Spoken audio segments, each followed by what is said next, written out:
Folk songs కు dance చేస్తూ full popular అయిన జాను లిరి గురించి ప్రత్యేకంగా చెప్పాల్సిన పని లేదు.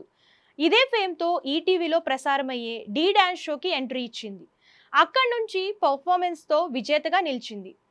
సెలబ్రిటీ స్టేటస్ సాధించింది. అయితే అక్కడ శేఖర్ మాస్టర్ ఈ బ్యూటీకి బాగా సపోర్ట్ చేయడంతో నెట్టింట తెగ ట్రోల్స్ కి గురైంది. అప్పటి నుంచి ఈ ముద్దుగుమ్మ ఎక్కడ కనిపించినా ఏం చేసినా విమర్శలు పాలవుతూనే ఉండేది. దీంతో సహనం కోల్పోయిన ఈ బ్యూటీ చనిపోతానని ఓ వీడియో రిలీజ్ చేసింది. ఆ తర్వాత రోజు రెండో పెళ్లి చేసుకుంటున్నాను, అందరూ ఆశీర్వదించండి అని అబ్బాయితో ఉన్న ఫోటో షేర్ చేసి బిగ్ బాంబ్ పేల్చింది. ఈ క్రమంలో వీరి పెళ్లికి సంబంధించిన ఓ వీడియో నెట్టింట చక్కర్లు కొడుతుంది. వైరల్ అవుతున్న వీడియోలో జాను లిరి, ఫోక్ సింగర్ దిలీప్ దేవగన్లు మెడలో పూలదండలు వేసుకుని కనిపించారు. అలాగే ఈ వీడియోకు జల్దీ రావా బావా సాంగ్ ను యాడ్ చేశారు. దీంతో జాను అప్పుడే రెండో పెళ్లి కూడా చేసుకుందా అని సందేహపడుతున్నారు. అలాగే ఇప్పుడు పెళ్లి వీడియో తర్వాత శోభనం వీడియో కూడా పెట్టండి, చూసి తరిస్తామంటున్నారు. కానీ కొందరు మాత్రం ఆ ఫొటోస్ ఎడిటింగ్ చేసిందని కొట్టిపారేస్తున్నారు.